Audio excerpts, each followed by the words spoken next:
Nous allons chanter le cantique 75. Nous allons nous mettre debout en chantant le cantique 75. Comme un phare sur la plage, perçant l'ombre de la nuit, l'amour de Dieu dans l'orage cherche l'homme et le conduit au sauveur que ta lumière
La lecture de la parole de Dieu se fera dans le livre de Timothée.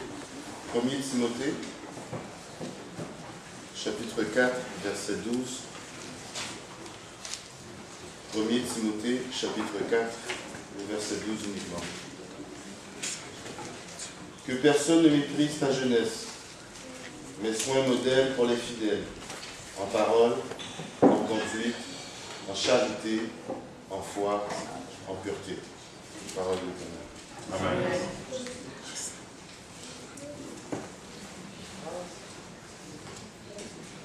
Et maintenant, c'est le frère Mike qui va nous présenter la deuxième partie.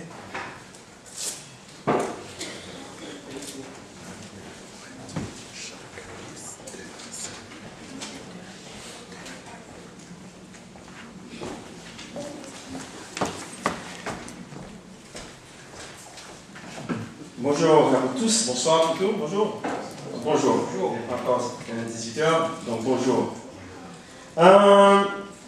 Le thème de la conférence cette semaine, c'est nous sommes dans le monde, mais nous ne sommes pas de ce monde. Nous ne sommes pas du monde.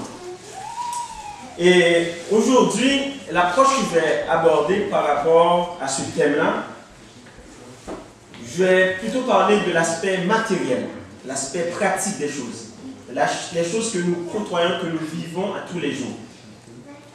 Et je pense que tout le monde ici, on se mettra d'accord pour dire que, à toutes les fois qu'on regarde l'actualité, bien souvent, c'est très rarement qu'il y a de bonnes nouvelles. N'est-ce pas?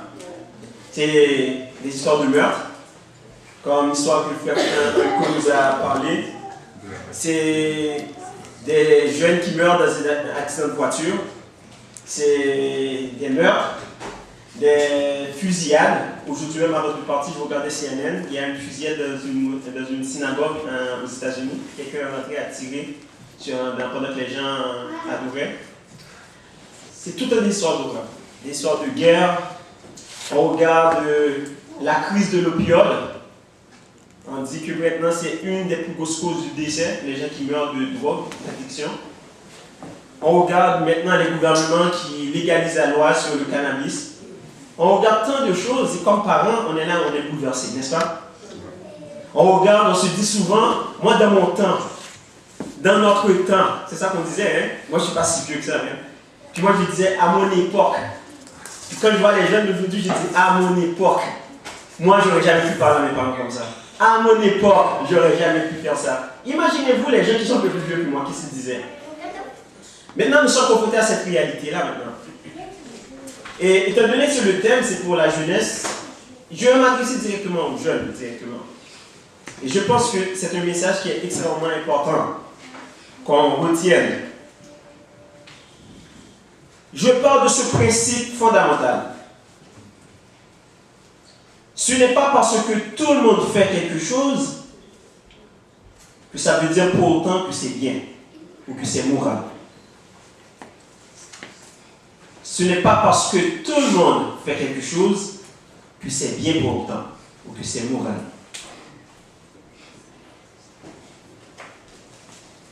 Parce que si on disait que voler était permis, c'est parce qu'on me dit que c'est permis, que c'est nécessairement bien. On est d'accord? Ouais. L'alcool, c'est légal. C'est légal de boire de l'alcool. Oui, bien entendu, il faut avoir 18 ans. Pour ceux qui n'ont pas 18 ans, faites boucher vos oreilles, vous avez bien entendu. Mais s'enivrer aussi, c'est pas bien.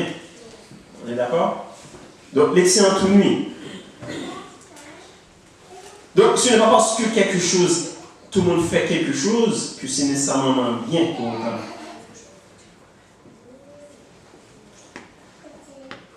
Malheureusement, comme chrétiens, nous sommes aussi des êtres humains.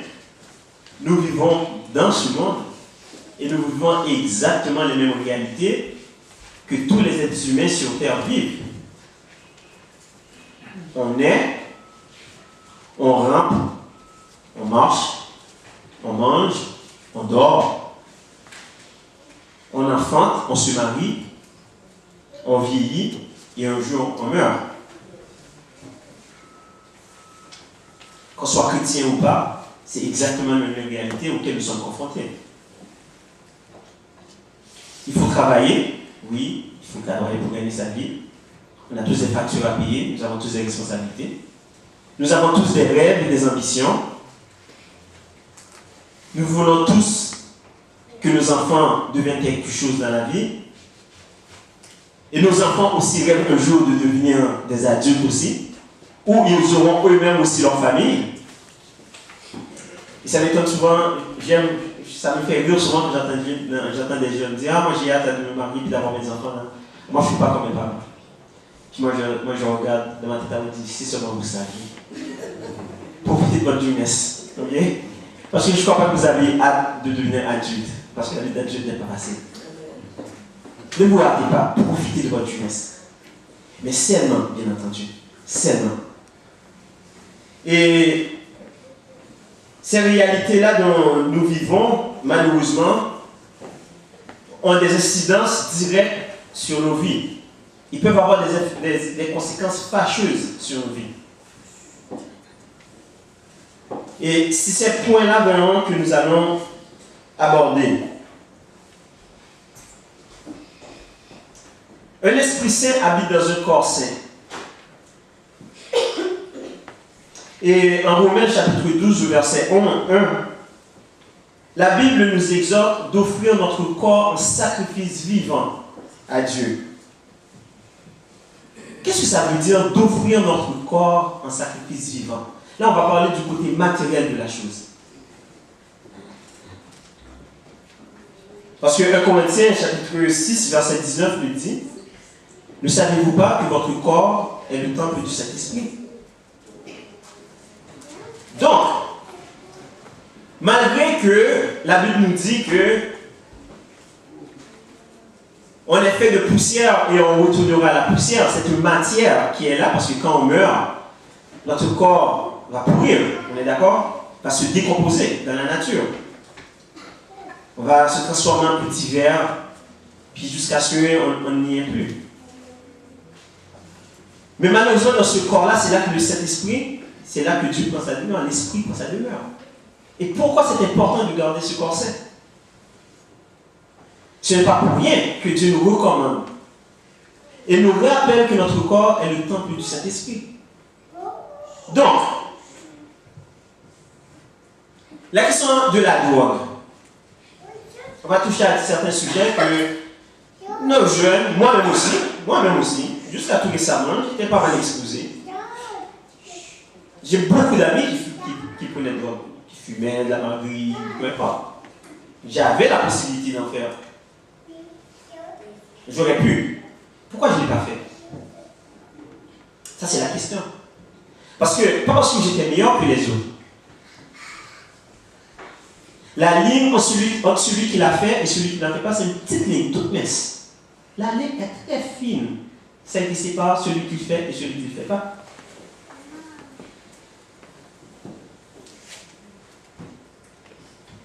Pourquoi? C'est cette question. Et pourquoi est-ce qu'on ne devrait pas le faire? Moi, je me rappelle, mon papa me parlait de la drogue. Il m'a dit, tu sais, tu es jeune, tu dois vivre tes expériences, tu dois vivre ta vie. Mais il m'a amené une seule réflexion. Il m'a dit, tu sais, en dehors d'être chrétien, je ne veux pas te faire la morale, je ne veux pas utiliser la parole de Dieu seulement. Je ne veux pas que tu fasses parce que tu es chrétien seulement. Mais il faut que tu comprennes pourquoi tu ne le fais pas. Est-ce que vous avez déjà vu quelqu'un qui est accro à la drogue? Vous avez jamais vu ça? Non. Vous avez déjà vu ça? Oui, vous avez vu ça? Vous avez vu à la télé? Vous voyez des femmes, vous voyez des gens qui sont obligés d'aller demander dans la rue parce que quand ils ont besoin de leur drogue, là, okay, ils vont aller quêter. Au point qu'ils perdent, des fois ils vont vendre tout ce qu'ils ont. Il y a des enfants qui quittent chez leurs parents mais qui rentrent à la maison pour aller voler les biens de leurs parents, pour aller les vendre, pour pouvoir se procurer de la drogue. Parce qu'ils deviennent dépendants. Mais c'est quelque chose qui est beaucoup plus fort qu'eux. Ils sont en train de lutter contre quelque chose sur lequel leur corps n'est pas capable de contrôler. Parce que quand ils ont besoin de leur dose, ils commencent à trembler. Ça shake. C'est par terre comme ça.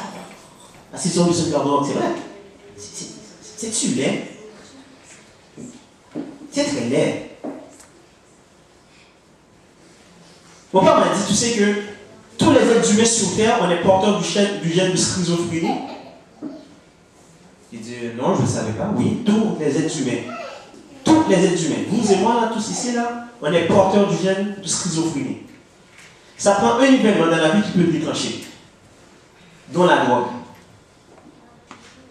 Je connais un ami personnel, je connais quelqu'un personnellement qui a essayé la marijuana une fois, puis c'était l'élément déclencheur. Il est schizophrène pour le restant de ses jours. Mon père me dit, est-ce que tu penses que ça vaut le risque d'essayer une seule fois, puis après ça, tu dois faire ça toute ta vie? Qui te dit que tu vas essayer, que tu ne vas pas prendre goût? Parce que souvent, quand on est jeune, on se sent invincible, non? On pense que, ça arrive aux autres, ça ne m'arrivera pas, je suis assez fort, j'ai toute ma tête, j'ai des bonnes valeurs à la maison. Ah, mais comment on ne peut pas savoir? Un petit coup là, ça fait mal à la personne. Parce que les parents ne sont pas là. Quand nos parents ne sont pas là, on a tenté, oui ou non? Les deux papas et maman ne sont pas là. Mais là maintenant, cette réalité-là, je fais quoi? Mais quand papa et maman ne sont pas là, qu'est-ce qui va faire que moi je ne veux pas essayer? Et c'est cette seule fois que j'ai essayé, c'est ça qui va me faire tomber dans la dépendance. C'est ça qui va faire que je vais développer une maladie mentale pour le restant de mes jours. Est-ce que le jeu en vaut la chandelle? Parce que quand j'essaye, je ne sais pas ce que ça va faire. Je ne connais pas les conséquences. Ça se peut que je vais prendre goût, je vais rester accro.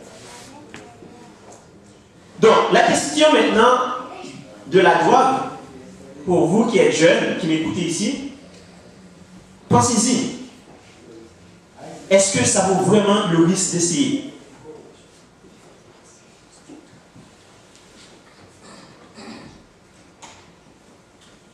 En plus, je vais ramener la dimension spirituelle dedans. Mais si on regarde ça de façon pratico-pratique, terre à terre. On touche du bois dans la vie, là, on est des êtres humains. Okay? Nous sommes confrontés à ces réalités-là. Est-ce que ça vaut la peine? L'alcool au volant, ça tue? Non pas? Oui ou non? Est-ce que vous avez déjà vu des gens qui sont ivres et puis dans une fête ou quelque chose de la personne en train de vomir? C'est tu l'es. Vous avez dit devant tout le monde. Ça pue, là tout le monde te regarde. Mais la personne vomit sur elle. Mais est-ce que vous avez déjà vu ça? Si tu l'es. Si cette image, vous jeunes, vous voulez que les gens gardent de vous, pensez-y. Ce n'est pas le fait de boire l'alcool en soi, mais c'est les conséquences de qu'est-ce que ça peut amener.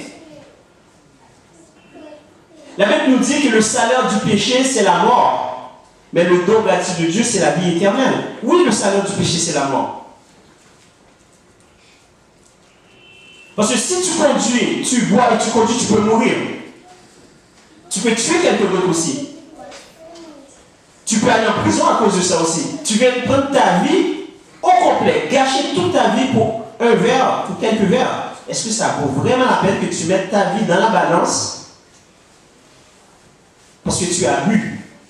Parce que tu étais entouré de tes amis qui buvaient, tu disais, oh, t'es capable, la tête tu plates, ça fait rien, ça dérange personne, nanana. Pensez-y, est-ce que le jeu en vaut vraiment la chandelle?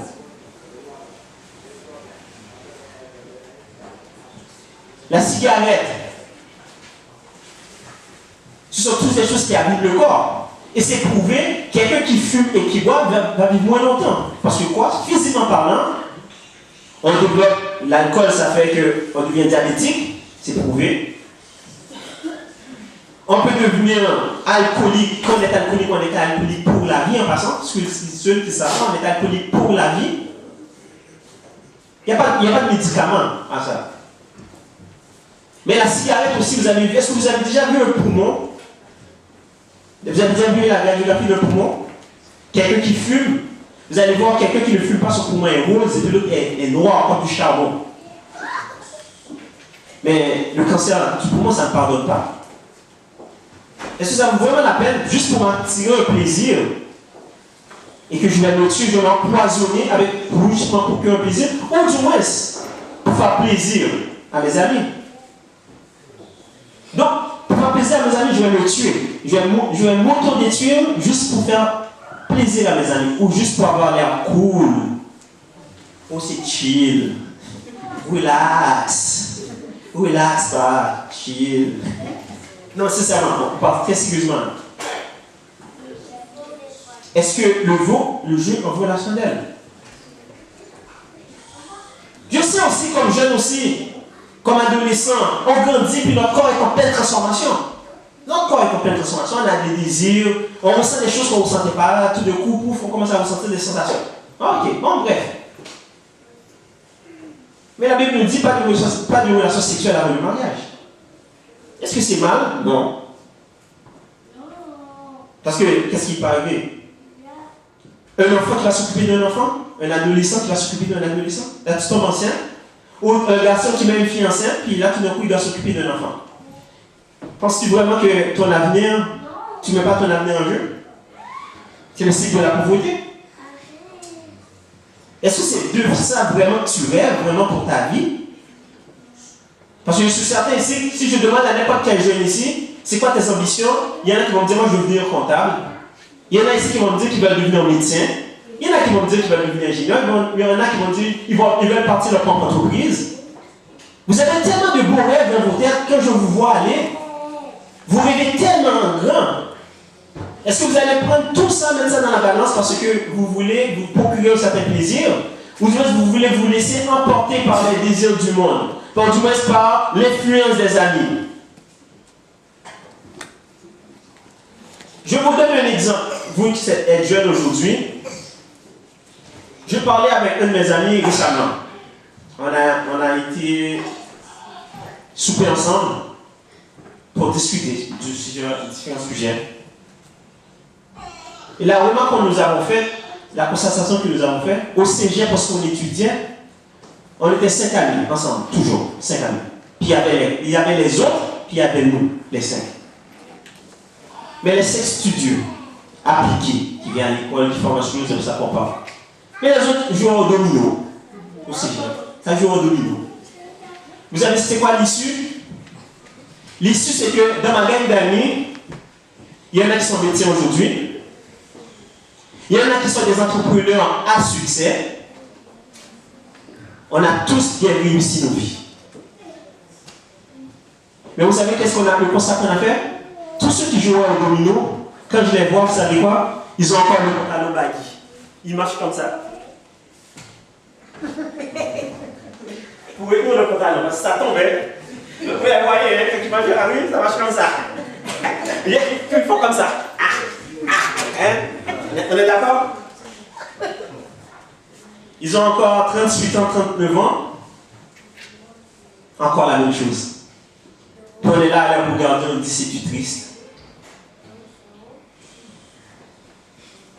Oui, les jeunes. Les choix que vous faites aujourd'hui vont avoir des conséquences sur vos vies demain. Peu importe le choix. C'est le proverbe, c'est l'histoire de la cigale et la fourmi. Pendant l'été, qu'est-ce que la cigale faisait? La cigale dansait. La fourmi, qu'est-ce qu'elle faisait? La fourmi travaillait. Mais quand vient l'hiver, la fourmi avait fait des réserves. La cigale avait froid, avait fait en hiver, qu'est-ce qu'elle fait? Elle alla voir la fourmi. La fourmi lui a dit, mon ami, pendant tout l'été, quand tu dansais, quand tu chantais, moi je travaillais, je ramassais des réserves. Aujourd'hui c'est l'hiver, mais continuez à danser, moi j'ai de quoi manger aujourd'hui. Le message pour vous les jeunes, c'est que la parole de Dieu, le message que Dieu nous envoie, la parole de Dieu, les commandements de Dieu ne sont pas pénibles. C'est du bon sens tout simplement. La parole de Dieu nous aide à être des meilleures personnes, à nous réaliser aussi comme êtres humains, comme personnes, comme individus. Non seulement dans notre dimension spirituelle, mais aussi dans notre dimension matérielle. Parce que moi, je vois des gens qui fument là. Moi, je suis sorti en fin de semaine avec des collègues. Pas en fin de semaine, vendredi. On était au 45e étage, à la Tour Ville-Marie. On soupait. Il fallait descendre jusqu'au 45e en bas pour aller fumer. Le gars, il était là, puis il avait sa dose de nicotine, il était comme. Il faut que j'aille. Prendre l'ascenseur pour descendre 45 étages juste pour aller. Vous voyez pas dans l'hiver, là, ils sont dehors avec le manteau, hein? Ah, ok, il fait froid. Non, c'est une dépendance. Non, pensez-y. C'est très sérieux ce que je dis. Donc, ce que Dieu nous demande des jeunes, c'est pas si difficile. Dieu nous demande d'abord le bon sens. La parole de Dieu, c'est ça. La parole de Dieu, c'est du bon sens. Passer nos nuits dans des clubs là, en train de danser jusqu'à 6h du matin, 4h du matin, après ça, le lendemain matin, on doit se réveiller super tôt pour aller travailler, on est tous fatigués au travail. On arrive pour aller travailler, on est comme des Mongols. Parce qu'on est trop fatigués, on a trop bu la veille, parce qu'il faut aller quand même travailler. Mais ça abîme notre corps. On réduit notre espérance de vie. On va payer les conséquences plus tard. Si vous savez, il y a ce proverbe qui dit, si je le savais, vieillesse pouvait. Mais rendu là, il sera déjà plus tard. Vous allez dire, s'il avait su. Mais le temps est déjà passé. Le temps perdu ne se rattrape jamais. Donc, la Bible nous dit que le salaire du péché, c'est la mort. Mais c'est vrai que le salaire du péché, c'est la mort. Parce que tout ce que nous disons ici, ça ne conduit qu'à une chose. Ça nous conduit à notre propre perdition. C'est contre nous-mêmes que ça joue. Et ça ne nous procure rien de bien. Donc, je vous conseille à le faire. Le respect des lois, les jeunes, le respect des lois, c'est important de respecter les lois.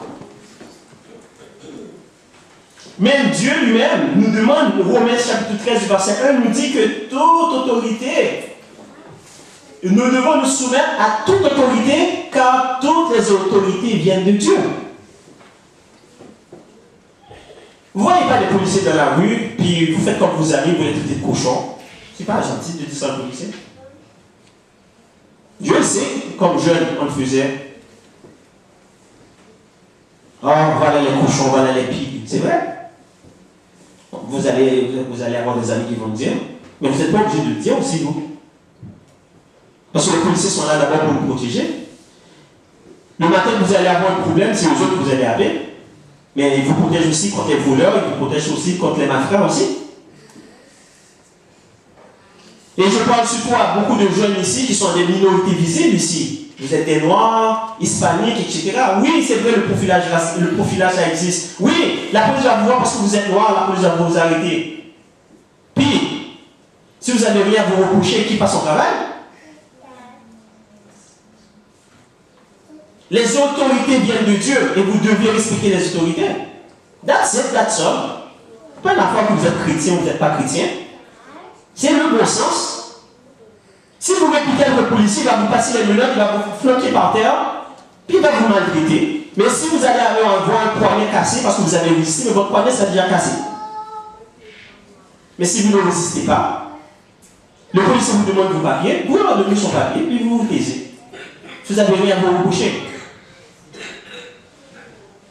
Le respect des lois aussi, c'est extrêmement important. Donc, ne vous laissez pas entraîner par vos amis qui vont traiter les policiers ou l'autorité de tous les noms. Ou à l'école aussi, les professeurs aussi, il faut respecter les professeurs. Les professeurs sont des figures d'autorité. Ils sont là pour vous enseigner, pour vous éduquer, pour vous aider à être des femmes et des hommes responsables de demain.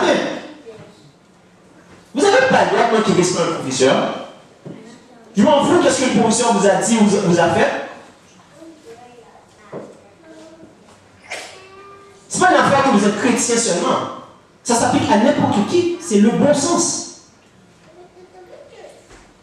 Mais il faut respecter ses parents.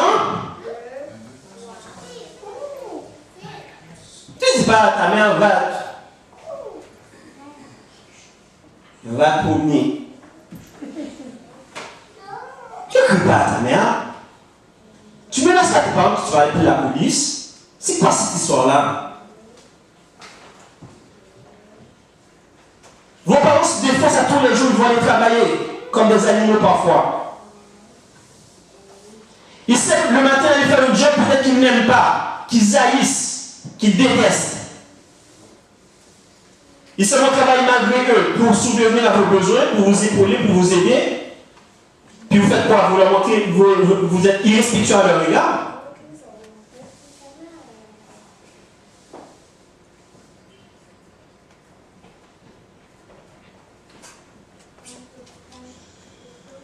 La Bible, en Éphésiens chapitre 6, verset 1, nous dit « Enfants, obéissez à vos parents, car cela est juste selon le Seigneur. » Mais ce que la Bible dit, ce n'est pas seulement pour nous chrétiens, ça s'applique aussi à tout le monde. Vous n'êtes pas obligé d'être chrétien pour comprendre qu'il faut respecter ses parents. Ce que la Bible nous demande, c'est le bon sens. Moi, j'ai vu mes parents renoncer à une voiture qu'ils auraient pu acheter pour pouvoir mettre leurs enfants à l'école privée. J'ai vu des parents qui voulaient donner le meilleur à leurs enfants, qui se tapent 2 jobs pour acheter une maison, plus ou moins pour que l'enfant puisse grandir dans un environnement plus ou moins acceptable, pour que l'enfant soit fier d'éviter ses amis à la maison. J'ai vu des parents faire des sacrifices, puis que vous les jeunes, vous regardez ça, puis vous ne respectez pas ça, vous ne reconnaissez pas les efforts que vos parents font. Vous pensez que l'argent ça tombe du ciel. Le toit sur lequel vous dormez, la nourriture que vous mangez, les vêtements que vous portez, vous pensez que l'argent ça tombe du ciel. Il y a quelqu'un qui travaille dur pour cet argent.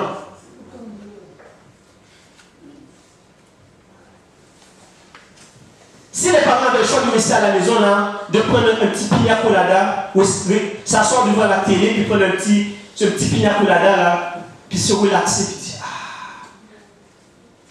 Les parents auraient choisi de rester à la maison. C'est pas facile d'aller travailler en hiver. Est-ce que vous m'écoutez, les jeunes?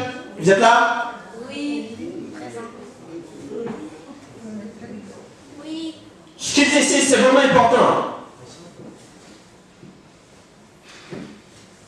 La Bible vous oblige, et même si vous n'êtes pas chrétien, d'obéir à vos parents. Parce que vos parents vous aiment. Tout ce qu'ils font, ils le font par sacrifice. Ils le font par amour. Il y a des parents qui ont laissé leur pays, qui ont tout laissé pour venir recommencer à zéro ici. Parce qu'ils veulent offrir à leurs enfants un meilleur avenir. N'oubliez jamais ça. N'oubliez jamais ça. Si aujourd'hui vous êtes à l'aide, c'est parce qu'il y a quelqu'un qui a planté le arbre au jour.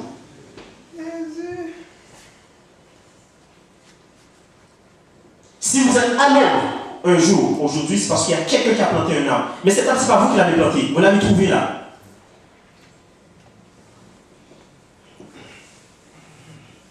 La reconnaissance, les jeunes, la reconnaissance. Appréciez ce que vous recevez. Parce qu'un jour, vous allez être parent, vous allez comprendre.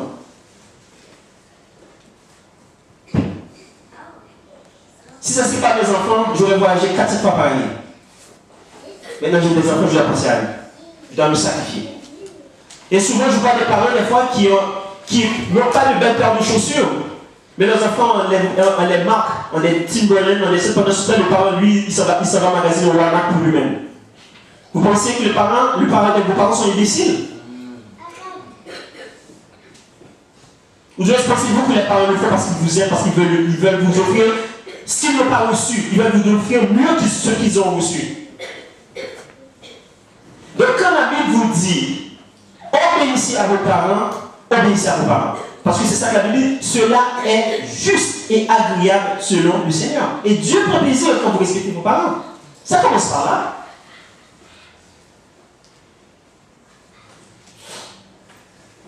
Je vais finir, parce que je pourrais aller pendant longtemps encore là. J'ai tellement de choses à vous dire, les jeunes. J'ai été moi-même jeune, je comprends. Je comprends que les parents peuvent paraître tannants. Les parents nous tapent sur les nerfs. Ah, papa, maman, ils répètent toujours la même affaire. Ah, ils sont démodés. Ah, ça, c'est dans ton temps. Dans mon temps, maintenant, c'est pas comme ça. Relax, chill. Pourquoi tu me casses les orteils comme ça, maman? Pourquoi tu me casses les pattes? Ça, c'est dans ton temps. Les vieux dinosaures. Non, mais c'est vrai. Vous dites à vos parents qu'ils sont des vieux dinosaures. Je mens? Je mens pas. Je l'ai dit à mes parents aussi, moi, un jour. C'est parce que je sais de quoi je parle. Ça fait pas si longtemps que ça, là. Je me parle en ces termes, c'est parce que je sais. Je sais qu'est-ce que vous vivez, je comprends votre réalité.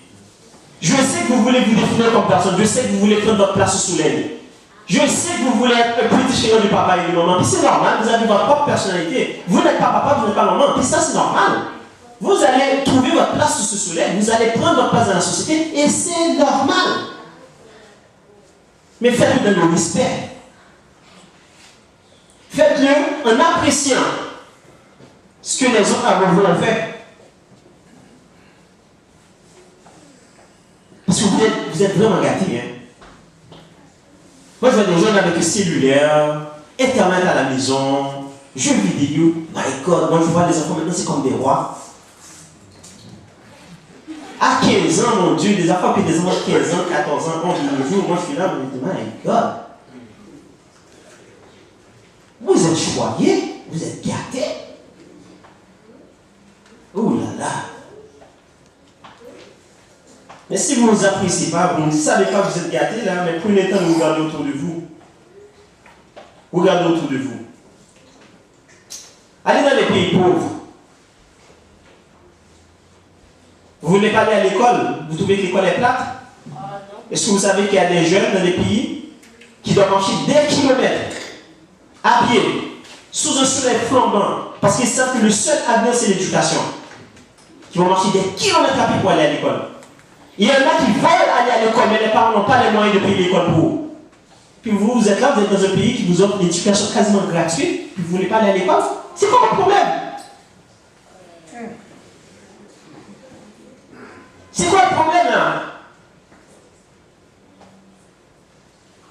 n'entends aucun jeune parler de l'éducation normale, de dire que l'école c'est plat. Vous ne savez pas qu'est-ce qui est plat. Je vais vous amener dans un pays pour que vous allez voir c'est quoi qui est plat. Vous allez voir c'est quoi la vraie vie. Quand vous avez une chance de la prouver. On va continuer et puis après ça je vais finir. Parce que je pense que les jeunes, vous n'allez pas m'aimer aujourd'hui. Je vois beaucoup de parents qui applaudissent, qui disent attendez, oui. Mais, mes chers amis, la vérité c'est la vérité, il faut la dire, telle quelle. Je vais vous inviter à ouvrir avec moi votre Bible à Romains chapitre 12, verset 13, s'il vous plaît.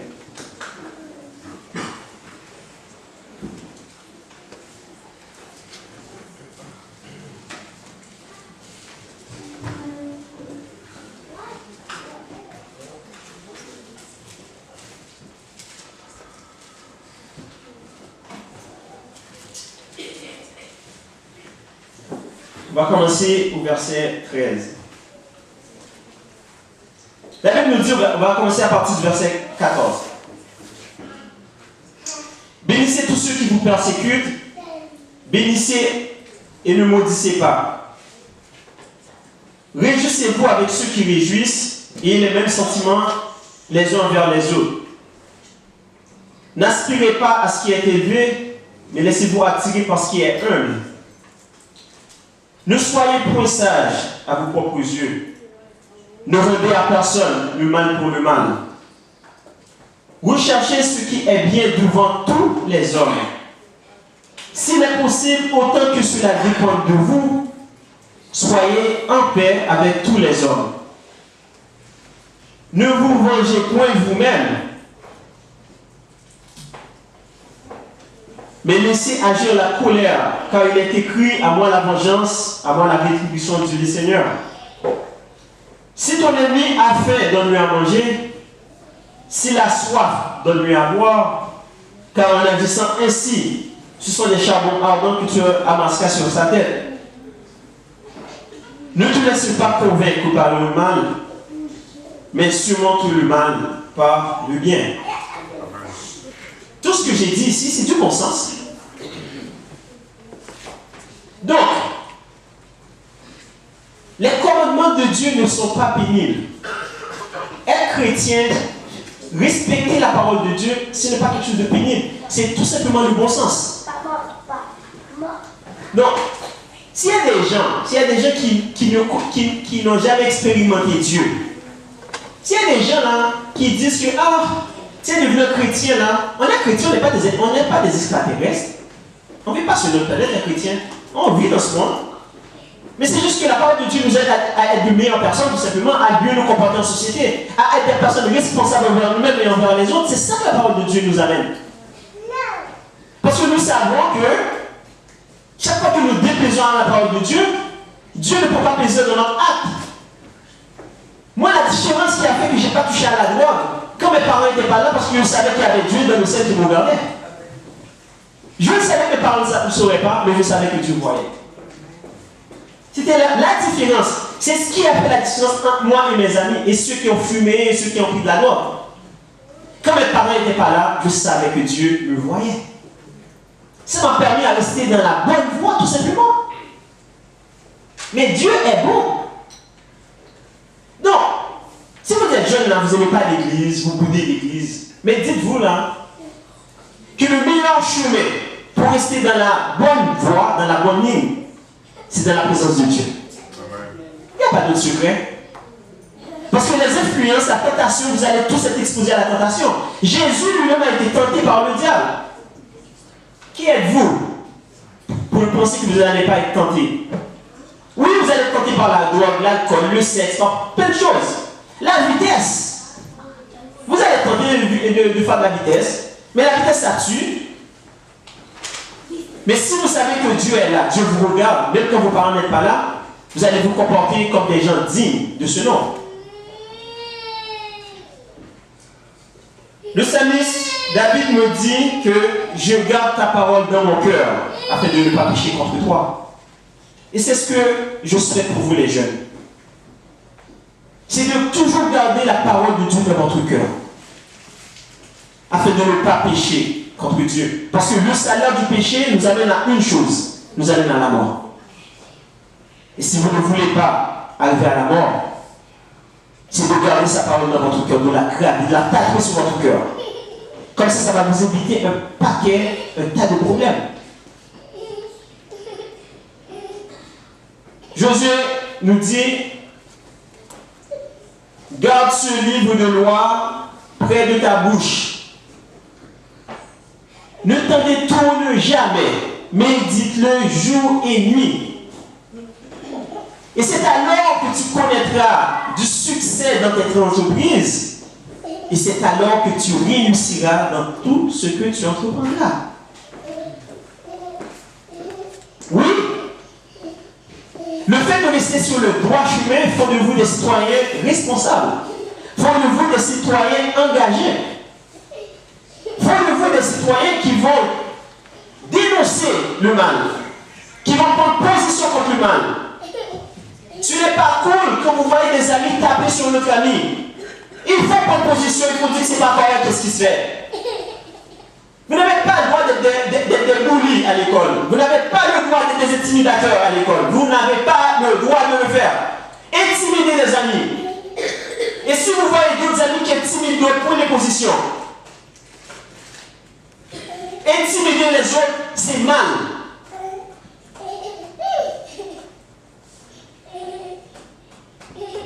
Vous avez déjà vu des histoires lorsque des enfants intimidés se sont suicidés. Parce qu'ils étaient pris avec le désarroi, ils n'avaient pas d'issue, ils ne savaient pas comment se comporter, ils ne pouvaient pas les supporter à leurs parents, au point qu'ils se sont suicidés. Vous n'avez pas le droit d'attaquer vos amis sur Internet, sur Facebook. Vous n'avez pas le droit de les intimider. Et si des amis le font, vous devez prendre position. Et c'est ce qui va faire de vous des femmes et des hommes. Un jour. Ce n'est pas parce que les autres font quelque chose que c'est bien. N'oubliez jamais, sachez qui vous êtes. Vous n'êtes pas obligé de faire plaisir à personne. Regardez en vous, regardez les valeurs que vos parents vous donnent. Dites qui suis-je? C'est quoi la marque que je veux laisser dans ce monde? Si demain matin je ne suis plus là, qu'est-ce que je veux que les gens se souviennent de moi? C'est à ça que vous devez consacrer votre temps. Et non pas à ce que les autres vont penser de vous. Si vous croyez en vous-même, les autres vont vous respecter. Ce n'est pas en étant cool que vous allez vous faire des amis. Si vous voulez être cool, ça va vous mettre plus dans les problèmes. Mais restez conséquents à vous-même. Le passage que le frère nous a lu ce matin, frère Jean-Panel, que personne ne méprise ta jeunesse, mais sois un modèle en parole, en action, en agissement, en tout ce que vous faites. Soyez des influenceurs, les jeunes qui sont ici. Influencez les autres dans le bon chemin. Influencez. Vous avez le pouvoir de les influencer. Vous avez le pouvoir d'amener ceux qui font du mal à les amener à faire du bien. Ne soyez pas des suiveurs. Vous n'êtes pas nés pour être des suiveurs. Vous êtes nés pour être des influenceurs. Vous n'êtes pas nés pour suivre les autres, mais vous êtes nés pour influencer les autres. Et avec l'aide de Dieu, si vous gardez la parole de Dieu dans votre cœur, vous la gardez dans votre cœur, Dieu va vous donner les outils et les munitions pour le faire. Vous n'allez pas pouvoir y arriver seul.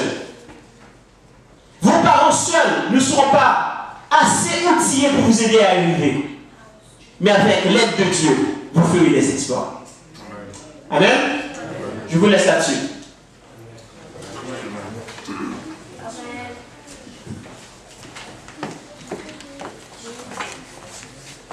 Nous allons passer à la dernière partie. Pour cela,